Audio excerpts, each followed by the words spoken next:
সুপ্রিয় দর্শকবৃন্দু, আসসালামু আলাইকুম। যেখান থেকে আমার ভিডিওটা দেখতেছেন সবাইকে আন্তরিক শুভেচ্ছা ও অভিনন্দন। দর্শকবৃন্দু, দেখতে পারতেছেন আমি আমার পেঁয়াজের জমিতে কিছুদিন আগে চাষ দিছি। দর্শকবৃন্দু, 10-12 দিন আগে আমি জৈব সার দেখেন বস্তার থেকে নিয়ে আসে জৈব সার মাঠে ফেলায় রাখছি। আমি আজকে সেটা ছিটাচ্ছি, কারণ দর্শকবৃন্দু আমি এক সপ্তাহের মধ্যে আমি আমার জমিতে কুশর এবং পেঁয়াজ একসাথে লাগাবো। দর্শকবৃন্দু, দেখতে পারতেছেন আমার জমিতে ফার্স্ট ছিটানো হচ্ছে দর্শকবৃন্দু, যেটাকে জৈব সার বলে। দর্শকবৃন্দু, আমার আজকে যেহেতু 35 দিন পেঁয়াজের চারার বয়স হয়েছে। দর্শকবৃন্দু, দেখতে পারতেছেন আমার পেঁয়াজের হালি দেখা যাচ্ছে। দর্শকবৃন্দু, আমি এখানে 5 কেজি পেঁয়াজের হালি দিছি কাদা মাটিতে। দর্শকবৃন্দু, ইনশাআল্লাহ আমি আর এক সপ্তাহের মধ্যে দর্শকবৃন্দু লাগাতে পারবো ইনশাআল্লাহ। কালকে আমি আমার 36 দিন বয়সে পেঁয়াজের হালিতে পানি সেচ দেবো। দর্শকবৃন্দু, দেখতে পারতেছেন আমার পেঁয়াজের হালি। দর্শকবৃন্দু, দেখতে পারতেছেন হালির কি অবস্থা। এ দেখেন আমার কাদা মাটিতে পেঁয়াজের হালি দিছিলাম। দর্শকবৃন্দু, দেখেন মাটি ফেটে গেছে।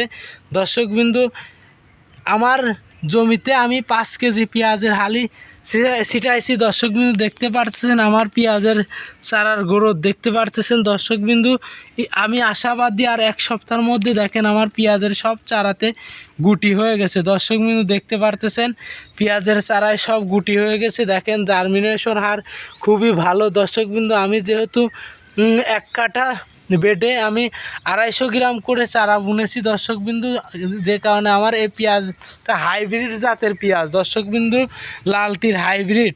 দর্শকবৃন্দু, দেখতে পারতেছেন আমি এখানে 5 কেজি পেঁয়াজের চারা ছিটাইছি। এই দেখেন আমার পেঁয়াজের জার্মিনেশন হার।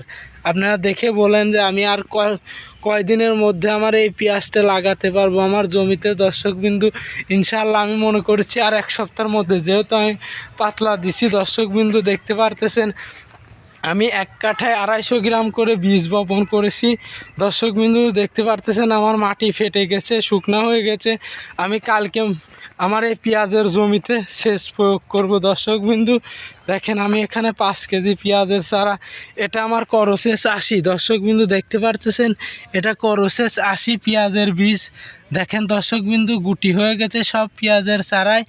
আমি ইনশাআল্লাহ আর এক সপ্তাহের মধ্যে আমার পেঁয়াজের চারা। আর দর্শকবৃন্দু, আমি একটা জিনিস মাথায় নিয়ে আসতে পারতেছি না। দর্শকবৃন্দু, যদি কেউ আমার একটু পরামর্শ দিতেন। দর্শকবৃন্দু, আমার এই পেঁয়াজের মাথা হঠাৎ করে কীটনাশক বেশি পড়ার কারণে আমি ভাবতেছি কীটনাশক বেশি পড়ার কারণে নাকি মাথাটা লাল দেখা যাচ্ছে। দর্শকবৃন্দু, আপনারা একটু আমার জানাবেন। দর্শকবৃন্দু, এই মাথাটা লাল হওয়ার কারণ কি? সবাই লাইক, কমেন্ট ও সাবস্ক্রাইবের মাধ্যমে আমাকে একটু জানাবেন এই পেঁয়াজের মাথাটা লাল হওয়ার কারণ কি। যেহেতু আমি আর এক সপ্তাহের মধ্যে পেঁয়াজের হালিটা উঠায় লাগাবো। দর্শকবৃন্দু, এখন যদি আমার এই পেঁয়াজের হালিতে প্রবলেম হয় তাহলে তো আমার সমস্যা।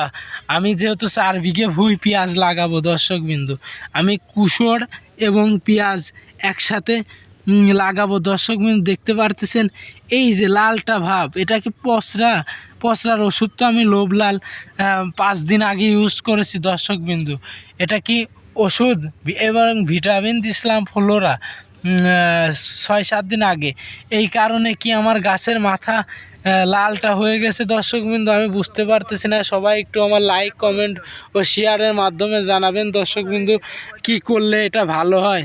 আপনারা সবাই ভালো থাকবেন, সুস্থ থাকবেন এবং আমার পাশে থেকে আমারকে একটু উৎসাহ বাড়াবেন। দর্শকবৃন্দু, আমি যাতে নতুন নতুন ভিডিও দিতে পারি। আসসালামু আলাইকুম।